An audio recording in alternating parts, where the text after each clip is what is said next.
Don Federico Anaya Gallardo, ¿cómo estás, Federico? Buenas tardes. Don Julio, aquí, saludos a todos. Ricardo. Gracias. Ricardo Valderas, ¿cómo estás, Ricardo? Contento, como siempre, de compartir este espacio contigo y con tu muy generosa audiencia, querido Julio. Gracias. Federico Anaya, más allá de lo jurídico y lo formal, en la historia de la humanidad, ¿qué crees que ha impulsado más el desarrollo intelectual y cultural de la humanidad? ¿Las pruebas, los indicios o las especulaciones? A ver, hay que ser clásicos. Lo que impulsa la historia es la lucha de clases y lo que nos hace reflexionar son las injusticias de la opresión. Pero, atención, creo que importa mucho la denuncia de la injusticia, pero luego la probanza de la injusticia. Porque hay que decir, sí, aquí hay explotación por estas razones y luego demostrarlas a la gente. Y eso yo creo que es una buena herencia que yo identifico, pero ojo, no conozco la tradición china ni de la India, pero se puede identificar bien en esa Europa marginal del 1300, donde la Inquisición, cosa rara, fue la que empezó este asunto de, si usted dijo que habló con el diablo y que su vecino hizo un contrato con el diablo, por favor necesito el escrito firmado, porque había que evitar las falsas acusaciones, ¿no? Pero yo creo es la injusticia la que mueve las cosas, pero la injusticia hay que probarla, de tal manera que todo el mundo se dé cuenta y entonces todos juntos la acabemos. Espero que haya tenido sentido. Federico, aunque en una lucha de clases, no sé cuál sea tu punto de vista, pues se establece que el sistema jurídico responde a los intereses de la clase dominante y por tanto todo el proceso judicial al que se somete al desposeído y al que vive injusticias, pues va a estar dominado por esa estructura judicial al servicio del poder dominante. En principio, pero los críticos o los que proponen usar críticamente el derecho te van a decir, tenemos que denunciar esa realidad, el derecho es producto de la clase que domina en la sociedad, pero paradójicamente siempre tiene que tratar de justificarse más allá de sí misma, y entonces hay que ir mostrando las injusticias del sistema jurídico.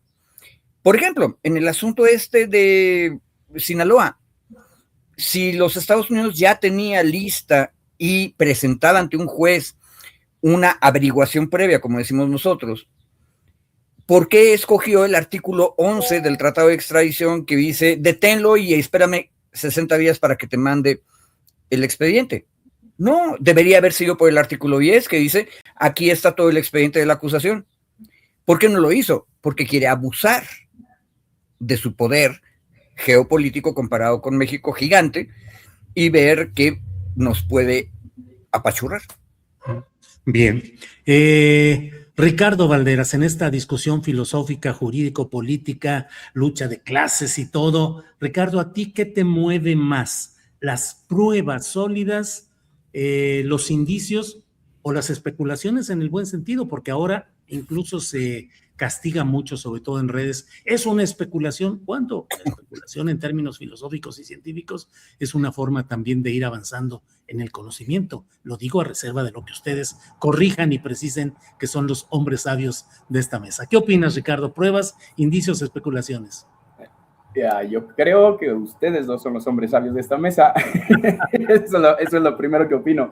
Leí un texto de un amigo que se llama Raimundo Espinosa, que se llama Crítica Marxista del Derecho, que habla sobre lo que propone Federico, y creo que estoy de acuerdo en ese sentido, porque de esa manera se puede explicar incluso todas las profesiones, ¿no? Eso explica el por qué la industria farmacéutica, en lugar de curarnos, nos enferma, por qué la industria alimentaria, en lugar de curarnos, la contamina, por qué el sistema educativo, en lugar de educarnos, nos adoctrina, por qué los medios de comunicación, en lugar de informarnos, nos alienan.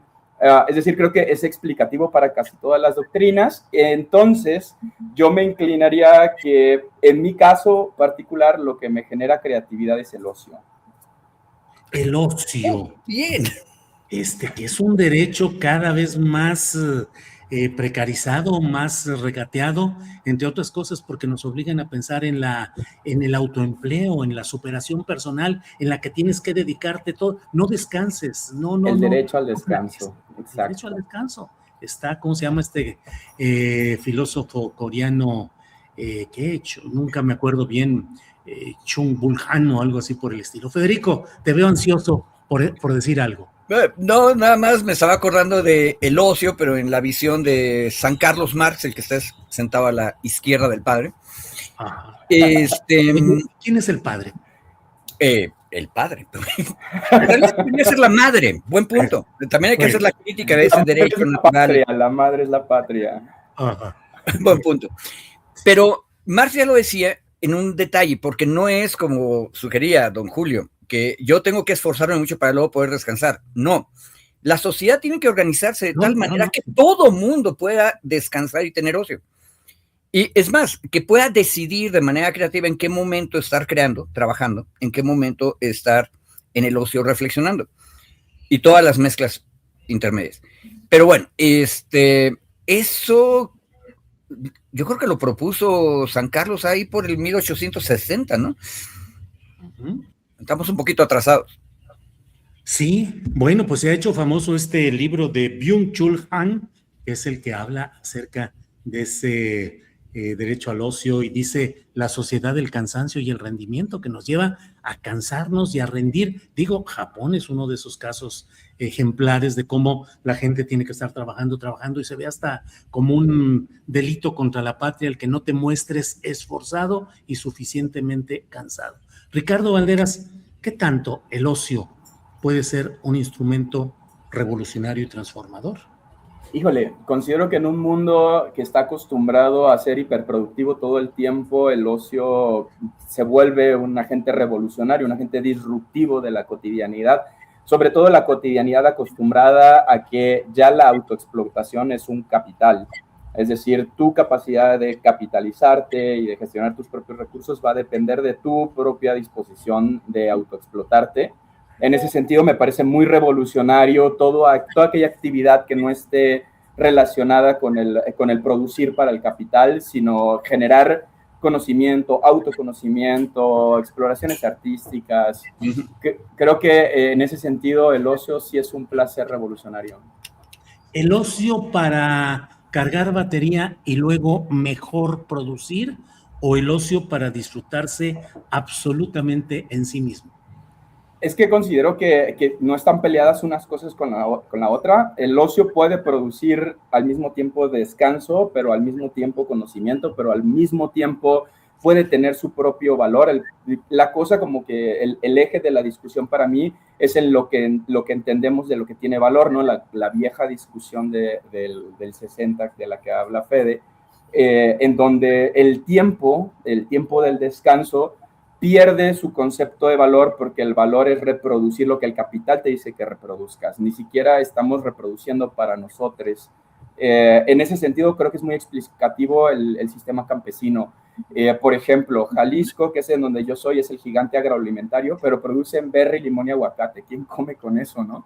Entonces, puede ser una base alimentaria, pero de ninguna manera, por más que sean miles de millones, eso es soberanía alimentaria. En ese sentido, estamos produciendo cosas que no consumimos y el ocio te permite enfocarte en tus necesidades y las necesidades de tu comunidad, al mismo tiempo que te permite generar comunidad. Entonces, creo que la discusión va sobre el término de lo que consideramos valioso y en ese sentido, para mí, una persona obrera descansada tiene el valor simplemente por generar comunidad. Bien, Ricardo. Federico, antes de que nos acuse aquí la audiencia de estar utilizando coartadas existenciales o existencialistas para no entrarle a los asuntos calientes y fuertes que hay, ya nomás una última cosa, Federico Anaya. ¿Qué opinas de la especulación? ¿Es válida como instrumento para avanzar hacia un intento de verdad o de a tiro especular es algo que debe ser erradicado? No. Yo creo que es parte de lo que tenemos que hacer en el ocio y tiene que ser muy creativo. Y para que no se enoje la audiencia, te pongo un ejemplo que me pasó la semana pasada. Todo el mundo estaba hablando que si la extradición o no la extradición, y de repente un amigo magistrado me dice, Oye, lo que pasa es que el artículo 119 dice que hay una detención por hasta 60 días. Y yo, ¿cómo? Yo no me enteré, pasé por la facultad, no me contaron. Y no sabía yo. Y entonces me voy y encuentro que, aparte de todas las detenciones administrativas judiciales que hay en la sección de garantías, ahí anda perdida en el 119 una hasta por 60 días con fines de extradición, que si la ves así en bruto es una brutal violación de derechos humanos. Inmediatamente yo pensé, especulando, que eso era una herencia neoliberal de Carlos Salinas, porque ahí decía que el artículo se había modificado en el año 1993. Pero especulando, siempre hay que corroborar y verificar. Entonces, seguí buscando y descubrí con horror que ese pedacito del 119 ya estaba en 1917, nada más que decía 2 meses. Donde no estaba era en la Constitución de 1857. Y entonces la especulación me llevó a entender, primero, que no te enseñan bien derecho en las facultades de Derecho de México. Segundo, que yo no sabía, y que no sabía una cosa grave. Tercero, que la gente no tenía presente esta excepción a las garantías constitucionales. Y cuarto, que el origen está en una cosa mucho más grave que el maligno Salinas de Gortari y el neoliberalismo. Esta excepción a las garantías individuales es porque los ogros, los estados, se hacen favores. Entonces, si el estado no tiene lista una acusación, entonces le pide al otro estado, que es su amigo, que por favor lo detenga, es decir, que lo meta en la cárcel, mientras el otro prepara el expediente. 60 días. Digo, uno aprende gracias a las especulaciones. Claro. Ricardo Valderas, ya ni le voy a dar chance ahorita de contestar a Federico, sino hasta el siguiente turno para preguntarle, bueno, sí, pero ¿qué acaso la prisión preventiva oficiosa no es una excepción que establece hasta 1 año y medio en el que a alguien lo pueden meter a la cárcel nomás porque un agente del Ministerio Público dice sin pruebas que sí lo pueden detener? Brinco antes de que Federico responda a todo lo que... Ricardo Valderas, ¿cómo vas viendo el tema de pues este debate sobre las pruebas jurídicas respecto a Rocha Moya y compañía? Desde mi perspectiva, y en este momento me siento el hombre más afortunado del mundo de tener a Fede en la mesa, porque me corregirá si digo alguna burrada, pero considero que se está pidiendo lo conducente. Es decir, si ya tuvimos la discusión sobre la prisión preventiva oficiosa, si ya tuvimos la discusión sobre la pena de muerte en Estados Unidos, ¿no?, que también violenta los derechos humanos y que además no han querido tener esta discusión dentro de nuestro vecino del norte, pues también podemos tener la discusión en el marco teórico jurídico sobre el cómo se somete a proceso a una persona. Y en ese sentido tenemos un montón de literatura al respecto, además de que no es ni blanco ni negro, porque, por ejemplo, un gran argumento para hablar de prisión preventiva oficiosa es que casi la totalidad de criminales del fuero federal han sido detenidos bajo esta figura de prisión preventiva oficiosa, en donde evidentemente se tiene que probar la posibilidad de fuga, ¿no? Entonces, y ahí es en donde me gustaría la ayuda de Federico. Entiendo yo que solo es aplicativa en términos en donde se pueda explicar un posible escape. Y hablando de esas, digamos, excepciones a las reglas, existen un montón, y sobre todo en el marco del derecho internacional. Por ejemplo, para esto que cambia sobre el qué consideras una amenaza o no, el principal límite para la intervención de un territorio extranjero sobre la Carta de las Naciones Unidas es el artículo 2.4, si mi memoria no me falla, en el que establece que los estados deben de abstenerse del uso de la fuerza contra otras naciones, y la excepción clásica en el derecho internacional al 2.4 es el 51, que reconoce el derecho a la legítima defensa. Es decir, para todo escenario está como la contraparte. Entonces lo que tenemos que llegar a un común acuerdo es: ningún país, por más poderoso que sea, por más posición que tenga geopolítica, puede simplemente decidir que no respeta ninguna leyes. Y ahí es en donde para mí existe el gran fracaso del derecho internacional, porque actualmente funciona a través de su posición geopolítica y su capacidad de opresión a otras naciones. Bien. Don Federico Anaya, prisión preventiva oficiosa es detención hasta 1 año y medio sin pruebas. No, en realidad no. Y por eso se preocupaba usted. Hay indicios de prueba, o como ahora dicen los penalistas, datos de prueba. Y de hecho, el juez de control penal que recibe la carpeta de investigación de parte del Ministerio Público, o para seguir ligándonos al tema americano, estadounidense, el indictment, o sea, la acusación que hace un gran jurado, es exactamente equivalente a la acción del Ministerio Público. Cuando el juez revisa los elementos de prueba que hay, se pregunta, a ver, ¿realmente ocurrió este delito? Y esta persona que dices tú que es la culpable, ¿realmente es probable que haya sido el culpable? ¿Hay algo que indique? Bueno, esas dos cosas se tienen que probar indiciariamente, es decir, en principio, porque el juicio va a empezar apenas. Ahora, por eso la regla tendría que ser que con eso no debería haber prisión, sino que todo el mundo debería estar libre viendo su juicio. ¿Cuál es el problema? Que desde que hicimos la reforma en el año 2008, decidimos que íbamos a meter excepciones, como por ejemplo los homicidios o las agresiones a menores de edad. Y el feminicidio, por supuesto que todos estamos de acuerdo en que hay que ponerlo entre los delitos graves. Y entonces la regla se invierte y entonces primero pones la prisión preventiva. Ahora, no debería ser, pero la tendencia punitivista en México especialmente, pero también está en Estados Unidos, es que de todas maneras los guardas y los recluyes. Pero si hay alguna cosa como prueba, y me regreso al 119. Pero que no es prueba. La prueba solo es lo que queda al final cuando es claro, exactamente. Es por un juez. Exacto, para usar el lenguaje moderno, es el dato de prueba que después de pasar por el juicio, el Ministerio Público va a presentar el dato de prueba, la defensa va a decir, este dato de prueba está mal y lo puedo contrastar o corroborar o modificar con este otro dato de prueba.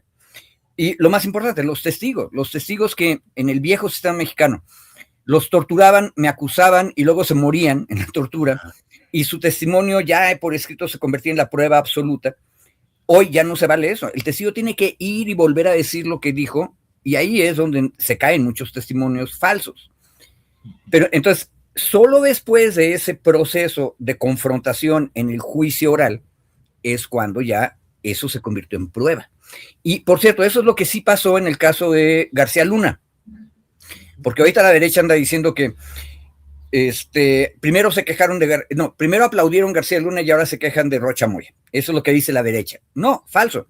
En el caso de García Luna, los indicios, que eran igualitos que los de ahorita, se convirtieron en prueba después de hacer todo lo que acabo de decir. Entonces es un poquito distinto. Bien. Déjame nomás antes de desahogar estas dudas existenciales.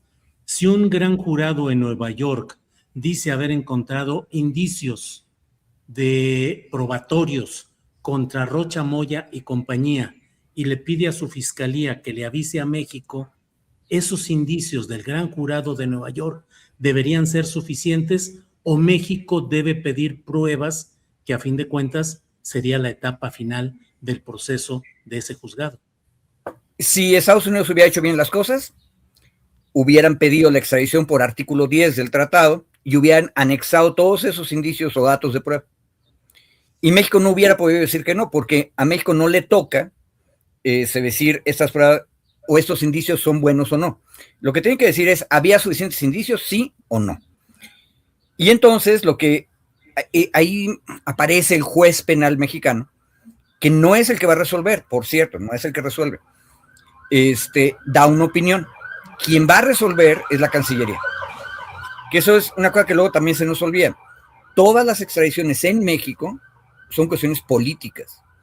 La Cancillería decide, más allá de lo que le diga el juez, no está obligada a seguir la opinión del juez, si entrega o no entrega en extradición. Pero sí, con artículo 10, Estados Unidos tendría que haber mandado todo el expediente. Y aparte es lo razonable, si ya lo tenían y ya lo habían judicializado en Nueva York, pues ¿por qué no lo mandaron acá? Porque no estamos jugando al derecho, estamos jugando a la fuerza bruta geopolítica. Bien, gracias Federico.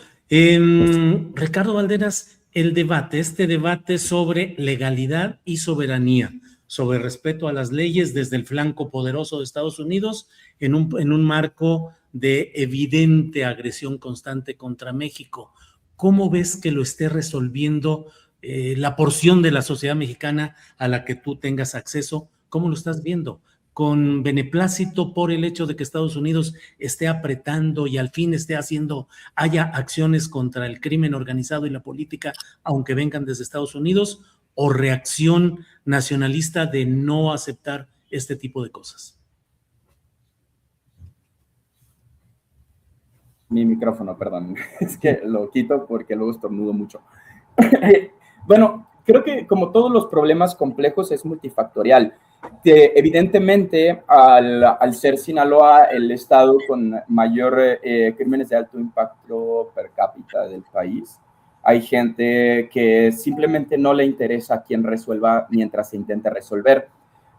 Para mí, esta visión, aunque válida, tiene, digamos, una carencia argumentativa, que es si realmente están interesados en resolver lo que sea, cuando la evidencia, desde mi punto de vista, que no tiene por qué ser el de nadie más, pues para mí no lo es así, ¿no? Entiendo de dónde viene. Sin embargo, creo que las consideraciones en términos de soberanía son muy claras, son argumentadas. Está el derecho argumental que además a través de la historia se ha ido utilizando. Aquí es en donde aparece el antecedente del desastre del 11 de septiembre, los ataques en 2001 en Estados Unidos, particularmente en Nueva York. La interpretación del derecho de legítima defensa cambió contra actores no estatales, particularmente en contra de Al-Qaeda, y la lógica fue que un grupo armado transnacional podría representar una amenaza equivalente a la de un Estado.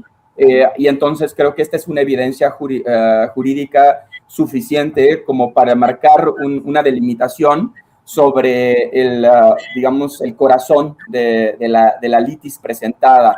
Es decir, no podemos estar cambiando el sistema argumentativo jurídico internacional con base en nuestras necesidades de expansión geopolítica. Para mí, evidentemente, se está violando el derecho internacional y entonces tiene mucho sentido el sistema argumentativo que está teniendo el gobierno federal, pero insisto, para no faltarle el respeto a tu audiencia, luego yo sí me pongo muy chauvinista, ¿no? Entonces, para mí es una legítima defensa de la soberanía nacional. Ricardo, ¿percibes en ciertos segmentos, no sé, por ejemplo, pienso específicamente en Sinaloa, la gente que lleva ya casi 2 años, que se van a cumplir en julio, de diaria una guerra, una batalla civil entre las dos facciones del crimen organizado? Ayer platicaba con Ismael Bojorquez, que es el director del respetado semanario Río 12 y respetado también Ismael Bojorquez, y decía él, pues cómo la gente está cansada y harta de lo que está pasando, pero que él cree que no aceptarían un ingreso de gringos armados a extracciones o a secuestros o acciones directas, por más que haya lo que haya. ¿Crees que el sentimiento de defensa nacional ha sido abatido en estos tiempos modernos o que sigue vigente, Ricardo? No, yo creo que esta herencia patriótica que tiene México es todavía muy latente, y aunque existan personas que requieran de una atención inmediata por los altos índices delictivos que se encuentran en la zona, evidentemente nadie prefiere una invasión, o por lo menos no en mis entornos, no en mi... Y por eso hice como el paréntesis, ¿no? Tengo que reconocer que yo mismo, ¿no? Peco de este chauvinismo, nacionalismo, como le quieran nombrar, dependiendo el nivel en el que se sometan estos sistemas de argumentación. Lo que sí considero es que creo que si en este estado tan complejo de construcción ideológica no tenemos claro lo que es el fenómeno de la delincuencia organizada, se va a prestar para que sigan estas discusiones. Es decir, ¿cuántos de los elementos armados que generan la violencia en América Latina tienen un origen en una necesidad de sistemas de implementación de desestabilización de gobiernos que impulsa Estados Unidos a través de precisamente las agencias extranjeras que ahora pues fueron captadas trabajando sin documentación oficial y sin notificación al gobierno federal respecto al combate a la delincuencia? Creo que la persona que más claro lo tiene no es de Sinaloa, sino de Chihuahua, Osvaldo Zavala. Lo presenta en su primer libro, Los cárteles no existen, basados en la tesis de un periodista llamado Ignacio Alvarado, en donde se habla precisamente del juego narrativo que se construye a través de la necesidad de difuminar estas prácticas que las tenemos definidas en América Latina y en el mundo desde hace mucho, ¿no? Y de eso habla la Escuela de las Américas. Hay muchísima documentación al respecto sobre cómo generas conflicto en países ya por sí mismos complicados y que están intentando hacer pasar un problema de salud pública como un problema de seguridad nacional, que dijo Julio. Y en ese sentido, no, mi círculo cercano definitivamente, y mucho menos mis fuentes y en general las personas de la academia, como el propio Osvaldo Zavala, entenderán y argumentarán desde el mismo lugar en donde yo estoy argumentando, sin que nadie tenga la razón, simplemente creo que hay evidencia por lo menos para discutirla, ¿no? Bien, gracias. Denme chance de saludar a Mari Carmen Aguilar 7031, que desde ayer escribió esto, lo guardé para leerlo y saludarla y no pude. Dice: Julio, acabo de pasar por una cirugía y mis hijas me decían que iba a estar en el quirófano y estaría viendo tu programa. Saludarlas, por favor. Así es que le enviamos saludos a las hijas de Mari Carmen Aguilar. Saludos. Saludos. Sí. Gracias por todo. Y luego, Sergio Peraza dice: Julio, ¿sabes algo de lo que está sucediendo por la carretera Nogales? Han pasado muchas patrullas y helicópteros. La carretera Nogales en Guadalajara. Y sí, tráfico ZM Guadalajara dice: atención al circular por ahí, movilización sobre carretera Nogales en dirección a la venta del astillero. Trasciende que hubo detonaciones de arma de fuego. Se habla incluso de 2 personas heridas y de 1 muerto, pero esperemos a que se confirme esto. Ricardo Valderas, tú que eres de por allá, sabes ese lugar de la venta del astillero, que es una parte de las salidas de Guadalajara, no tiene nada que ver con este programa. En algo que yo nunca entiendo acá, ¿por qué las señales viales en Guadalajara indican con abundancia la salida a Nogales, Sonora, como si estuviera verdaderamente muy al alcance del viaje? Y no sé si en Nogales haya lugares donde diga salida a Guadalajara, pero bueno. Serán ciudades hermanas. Serán ciudades hermanas, a lo mejor. Federico Anaya, cuando alguien como la presidenta de la Comunidad de Madrid viene en un viaje no oficial, pero sí con la misma representación de la cual no se puede desprender, en un viaje, y señala o expresa críticas duras, personales y hasta groseras contra criterios culturales dominantes o históricos de la sociedad a la que asiste, ¿hay algún tipo de sanción o predomina la libertad de expresión y se acabó? Bueno, en este país ganamos los liberales federalistas. Entonces, aquí ella puede venir y decir lo que quiera, por más que sea muy sonso lo que esté diciendo.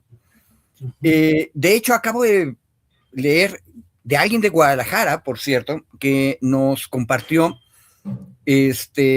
algunos elementos de lo que decía Cortés respecto de los abogados y de lo horrible que era la conquista de la Nueva Galicia en Jalisco.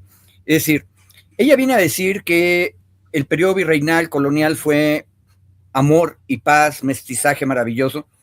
Lo cierto es que fue una continua conquista que empezó con la de la ciudad azteca y terminó muy tarde. Es más, de hecho, no terminó. Los comanches nunca fueron conquistados, pero estuvimos en guerra con ellos todo el tiempo. Es más, si quieres ponerle un final, es la guerra del Yaqui en 1920. Entonces, es un proceso tremendamente violento, tremendamente cruel. Y, ojo, ella viene, no ella sola, sería muy insulso estar hablando de ella nada más. Ella es parte de esta internacional fascista que se reúne con los trompistas, que forma entre sus cuadros a ese señor Orlando Hernández que anda organizando periódicos digitales para atacar países, incluido México. Y todo eso está en el contexto de lo que está haciendo Estados Unidos en su política exterior frente a Latinoamérica y ahora frente a México específicamente.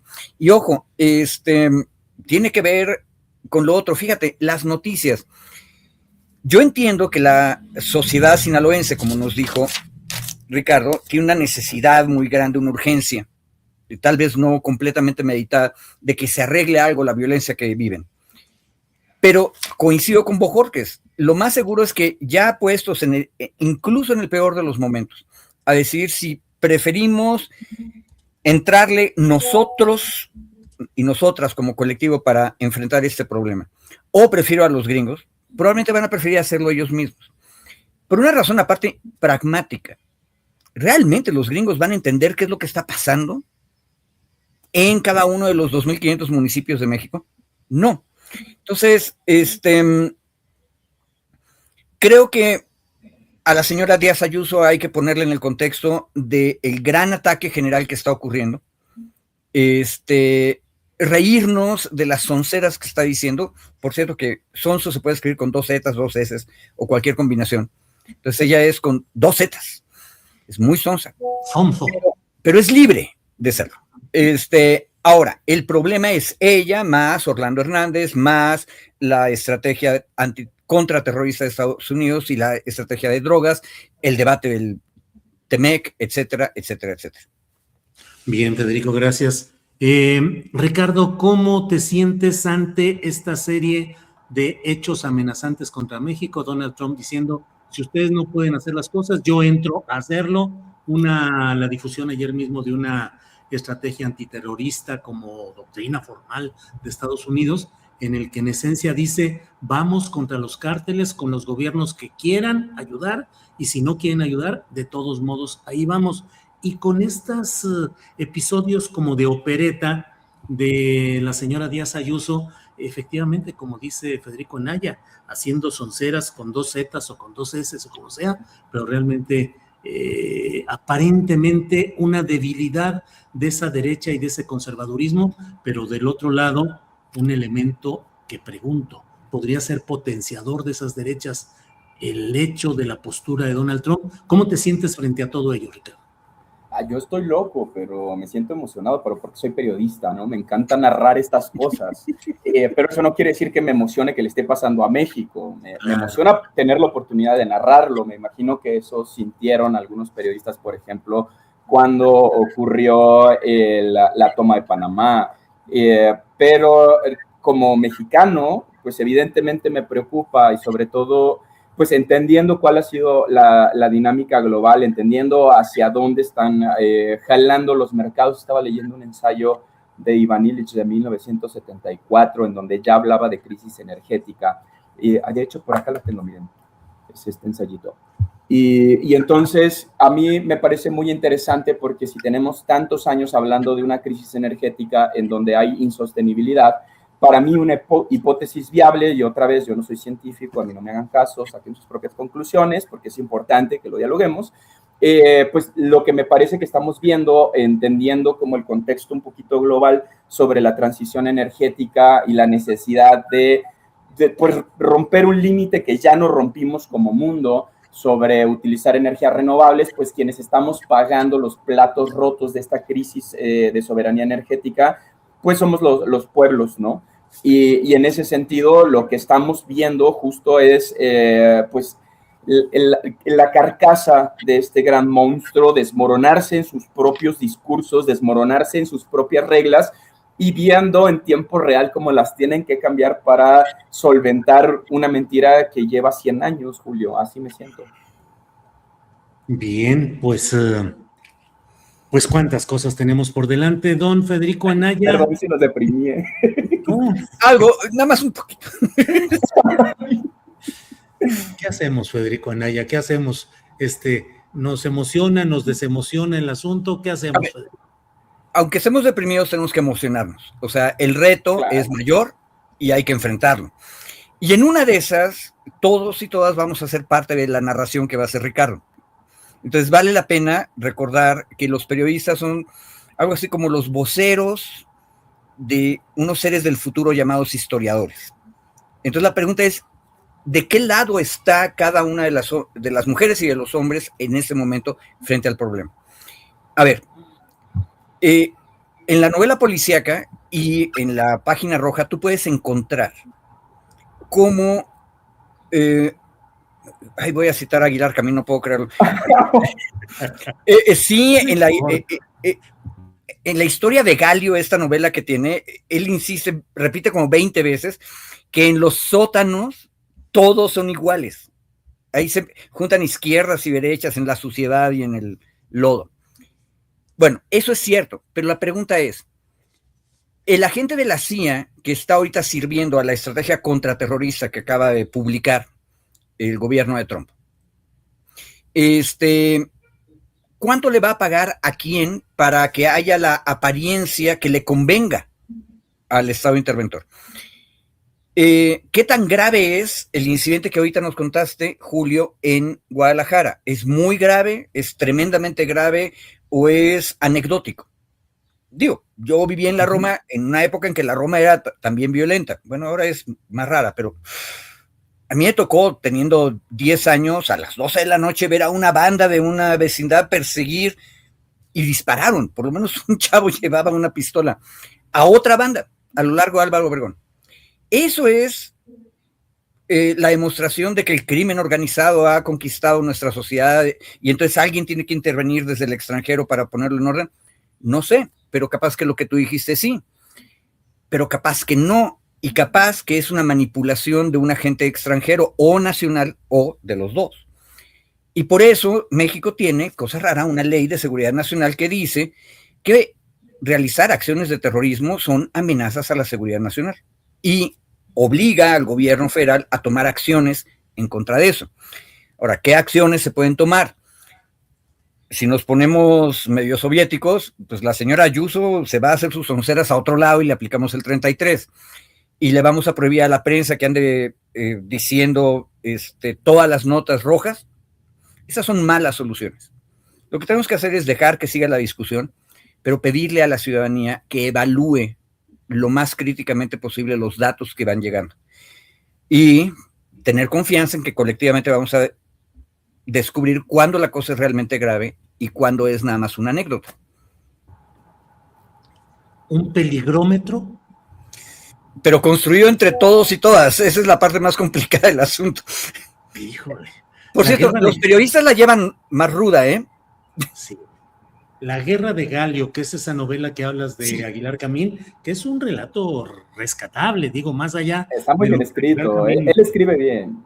Sí. Y esa es una gran novela, La Guerra de Galio, con un personaje que era el representante de los sótanos, Galio González.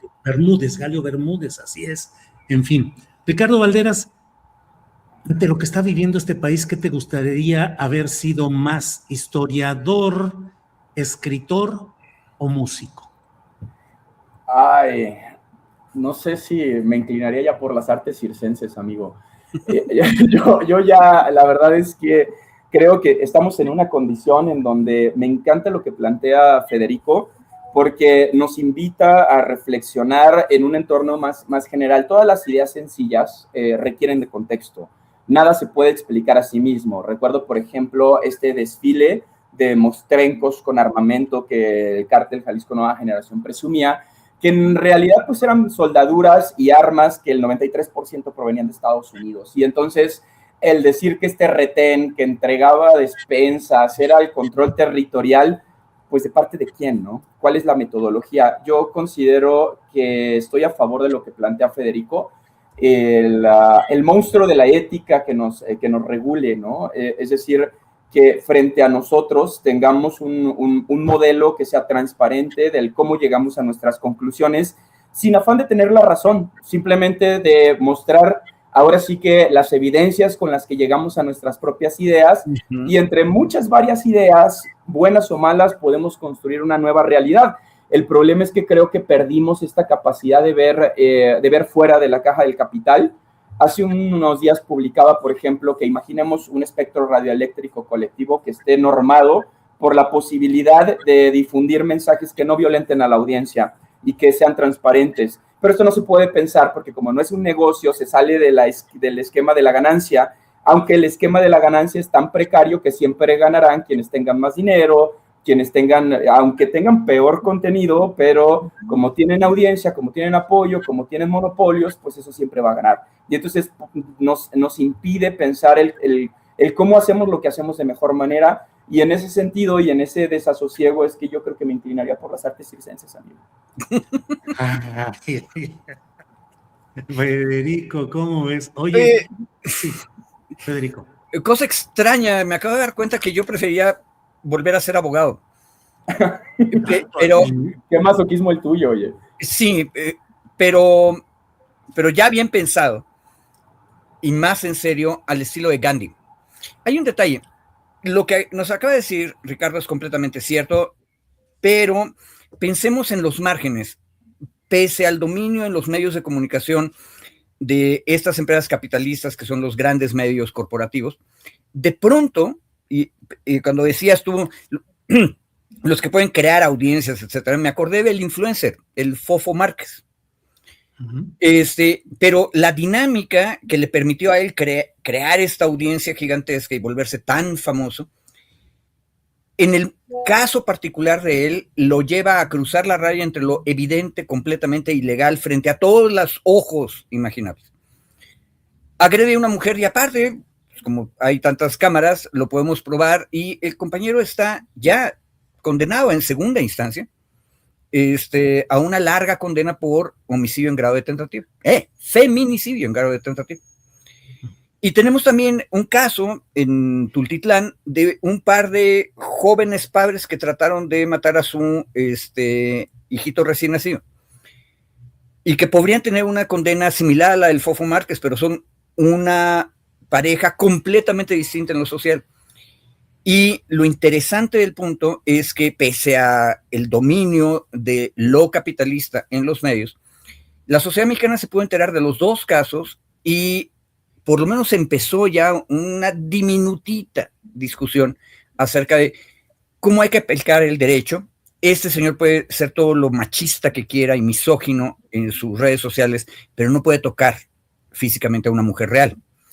Y si no, se va al bote. Y luego, cuando estamos al borde de hacer exactamente lo mismo con los otros dos, en Tultitlán decimos, hijo, pero aplica lo mismo. Ojo, eso es enfrentarte al derecho en la práctica. Entonces, sí, pero si te fijas, las preguntas que estoy haciendo se parecen más a las que hacía el abogado ese tradicional original de Sudáfrica, que venía de la India, que se llama Mahatma Gandhi, y que andaba siempre de traje, por cierto, no en cueros. ¿Y estarías hilando tus togas y trajes de abogado, Federico? Sí, yo creo que jamás me volvería yo fakir, como le decía despectivamente Churchill a Gandhi. Yo jamás llegaría a eso. Pero el espíritu de encontrar el caso. Es más, por eso me caen también los periodistas, y es donde Emilio Gallardo, mi abuelo, renace en mí. El periodismo nos da los datos concretos de la realidad y nos permite a todos empezar a hacer crítica. A veces. No, pero ¿Volverías? Sí. Ricardo, ¿volverías tú a ser periodista o escogerías algo parecido? Ya nos dijiste lo de las artes circenses, pero haciendo a un lado eso, ¿volverías a ser periodista o es el error de tu vida? Ese es un chascarrillo, Julio. Estoy totalmente convencido de que el periodismo es el oficio más bello del mundo. Me apasiona lo que hago de una manera indescriptible porque aunque Horacio Verbitsky tiene varias críticas en su contra, ya me regañó Bonazo por andarlo citando, y tiene razón en el regaño. Creo que esta frase no es despreciable y me está pasando lo que a Fede con Camino, ¿no? Y el periodismo es nada más el ejercer tu derecho al pataleo. Y creo que es un buen comienzo, porque no vamos a cambiar nada, pero vamos a señalar cosas. Vamos a estar siempre en contra de los intereses del capital, de los intereses del gobierno, de los intereses globalistas, porque así funciona el mundo. Es igual que un médico, va a necesitar salvar personas eventualmente, y creo que aquí hay una palabra que se me encarna en las venas, que es la vocación. Yo encontré mi vocación en el periodismo. Para mí, en serio, no hay una manera más bella de pasar por este mundo que dejando un registro de lo que vemos. Y aquí me vuelvo a citar en el Twitter, ¿no? El periodismo tiene esta facultad de escudriñar en el pasado y demostrarle al presente que lo bello es lo único perpetuo. Caray, pues qué buena mesa, la mera verdad. Son ustedes sabios, profundos, filósofos, historiadores, espíritu periodístico revoloteando. Así es que gracias a los dos, Federico. ¿Con qué cerrarías, Federico? Nada más con una parte que tiene que hacer la audiencia todo el tiempo. Los abogados y sus escándalos judiciales, los periodistas y sus historias de lo cotidiano, alimentan, pero en los dos casos estamos alimentando cosas que parecen pasajeras y no son. Fofo Márquez va a seguir ahí años. El papá y la mamá, jovencísimos de Tutitlán, están ahorita bajo proceso. No debería la sociedad abandonar esos casos y olvidarse de las cosas, porque, ojo, la sociedad, por cierto, es el otro tema que pusiste en la mesa, Julio, acepta y aplaude de facto la prisión preventiva oficiosa porque se siente más segura, porque los van a encerrar. Pero esa misma sociedad, cuando pasan 10 años o 15 años, dice, ¿y esos por qué están encerrados ahí sin sentencia? Bueno, ahí lo que falló fue el colectivo llamado sociedad que no le dio seguimiento después del año y medio que dice la Constitución que debería acabarse la prisión preventiva oficiosa. Y ahí hay que ser radicales, abogados, periodistas y sociedad. Si el Estado y los jueces no los encontraron culpables en año y medio, como decía el padre Hidalgo, afuera todos. Bien, gracias. Ricardo Valderas, ¿con qué cierras, por favor, esta mesa volátil? Bueno, si me lo permiten salirme del tema, felicitar a los comités de cuencas del Río Sonora que recibieron el Premio de Derechos Humanos Rain Skinner 2026 y que ojalá la presidenta Claudia Sheinbaum los reciba, que es una exigencia que están ahora mismo impulsando desde las comunidades circundantes o limítrofes de todo el río. Entonces cierro con eso, con mi felicitación a las luchas populares, a las causas campesinas y al reconocimiento de los pueblos en defensa de su territorio, querido Julio. Muchas gracias a los dos. Federico, gracias por todo. Ricardo, gracias por todo. Nos vemos pronto. Hasta luego. Todas y todos, hasta luego. Chao. Sí. Adiós, hasta luego.